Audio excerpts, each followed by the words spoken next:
Hi guys, welcome to the Wrestling Retrospective, and in this episode of the landscape of wrestling in 2024, or at least the landscape of WWE and AEW, I want to talk about the length of pay-per-views or premium live events and kickoff shows or 0 hour, and kind of what I want to see out of them in 2025, and kind of the improvements I feel like it would make to both companies across the board if they were longer, or in AEW case shorter, and just kind of like all the differences I would make to, again, pay-per-view lengths and kickoff shows or pre-shows, if you will, and all that kind of stuff. So yeah, I'm Leo, this is the Wrestling Retrospective, and yeah, let's talk about some premium live events slash pay-per-views and the kickoff show slash 0 hour.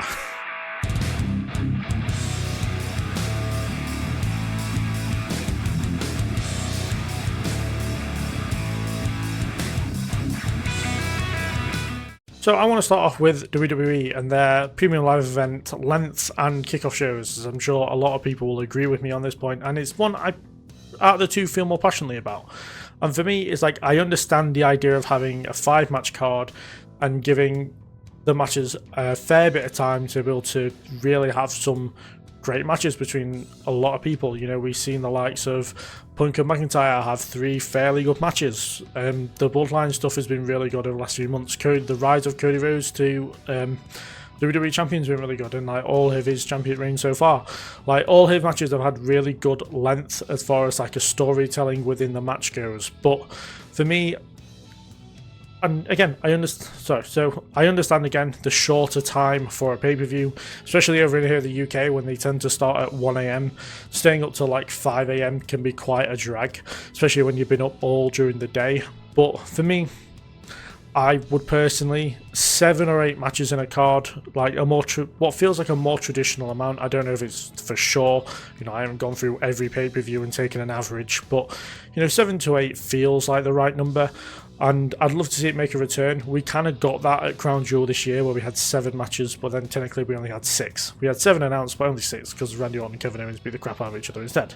And yeah, I very much enjoyed it for the most part. And it didn't feel too long either. I think they still stayed in the 4-hour mark, which is still very good. But then it wasn't as much of a drag because the Saudi Arabia shows in the UK are on at like 5 in the afternoon. So as well as that, the kickoff show and like matches on there could really help, in my opinion. You know, especially when the kickoff show is 2 to 3 sometimes hours long. Like, it is ridiculously long. I can't remember which pay-per-view they did it for, but I remember it clashing with a AEW show. It did very much feel like that was the intention, which was very unnecessary. And yeah, just for them to be on the broadcast for 3 hours talking about only 5 matches doesn't make any sense. Like, what did they talk about? And then because I always kind of have it on in the background in case they have a match that's not announced, but they start playing YouTube videos, and it's like, well, why? What's the point in that? They're not getting any views on the YouTube if they're showing it on the pre-show. And it's just like, it shows to me that like they don't really have an idea for when they actually do have 3-hour pre-shows. And you know, instead of showing YouTube videos, have matches. Like, you know, for me, a lot of stuff can be built on the kickoff show. For example, Sheamus and Pete Dunne recently had a feud. One of their matches, the good old Donnybrook match, could have been on the kickoff show to a pay-per-view. Building up Tiffany Stratton to the kind of main event place or position to cash in Money in the Bank would be really good to do on the pre-show. The tag team division could be on the pre-show, and like having their title defenses instead of happening on Raws and SmackDowns before the show, they could do them on the pre-show there.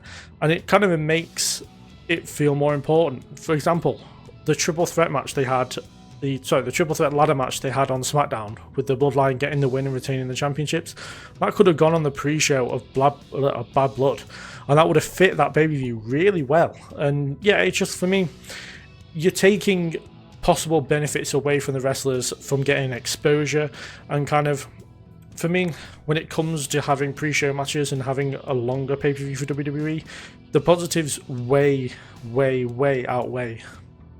They way outweigh the negatives. And you know, you give, again, people who maybe don't get on pay-per-views all the time chances to be on the pre-show. People will probably come in early into the venues for matches that like have people like Tiffany Stratton, the Bloodline, as in the Tongans. You know, Sheamus is a household name. A lot of people who don't even watch wrestling a lot know who Sheamus is. You know, they're just examples. They just as I said, there could be really good exposure for anybody on the roster who gets on the pre-show, and I don't understand why they've suddenly stopped doing it, but made the pre-shows longer. It makes no sense when a lot of people could benefit from those pre-show matches. On the AEW side of things, it's very much the opposite. You know, for me, whenever I go into an AEW pay-per-view, my mindset is it's going from midnight to about 7 to 8 o'clock in the morning here in the UK, if you include 0 Hour, the main show, and the media scrum afterwards, which is way too long. You know, you're essentially taking up more than a quarter of a day just on your pay-per-view alone, which just seems way too much.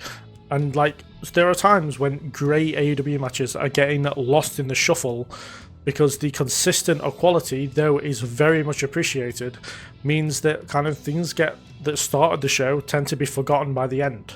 You know, for me, you know, you look at the emotional investments of like kind of the main event matches, you know, ones such as Orange Cassidy and Jon Moxley from Full Gear, Swerve and Danielson from All In.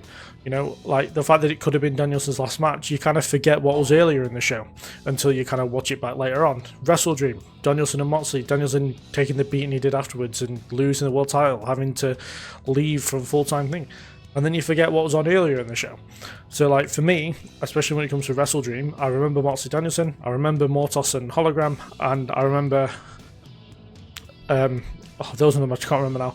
But I remember it better than I remember the international title triple threat match between Ospreay, Ricochet, and Takeshita that apparently was an absolute banger match that I honestly can't remember that well. So it's kind of like, you know, we need that kind of balance between, you know, having 11 to 13 matches on a pay-per-view is too long. You know, and it is way too many matches to consume in essentially what we're looking at about 5 hours, you know.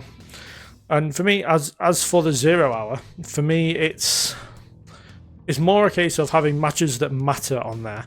You know, recently we had Harley Cameron and Anna Jay have a match. Why? We don't know why. There was no build up to that match at all. It was just on the show.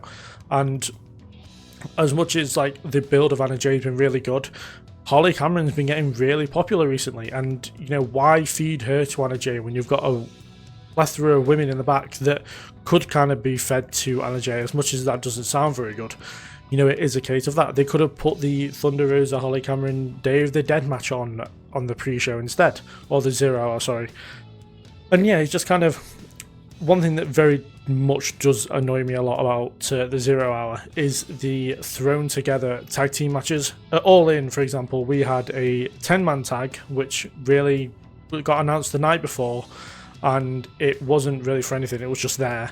And then on the night, we got announced like a 16-man tag match that, again, had no reason to be there. It was just to get people on the card. And it really didn't make much sense why, when we could have had maybe some different matches that people knew about that could have gone on to that show and kind of, I don't know, had more investment. Like the only match on the 0 Hour of All In that really had a reason to be there was Willow and Ishii versus Statlander and Stokely, and even then, like, why not just put Statlander and Willow on? Why make it a mixed tag match? Like, you know, it really doesn't make much sense. But, you know, for me, as I said, with WWE, it's the case of no matches that should be on and a longer pay-per-view, and AEW, it's shortened pay-per-views and pre-show matches that matter instead of just throwing out. I mean, again, Full Gear, we had a fatal four-way match between Buddy Murphy, Dante Martin, Beast Mortos, and Commander.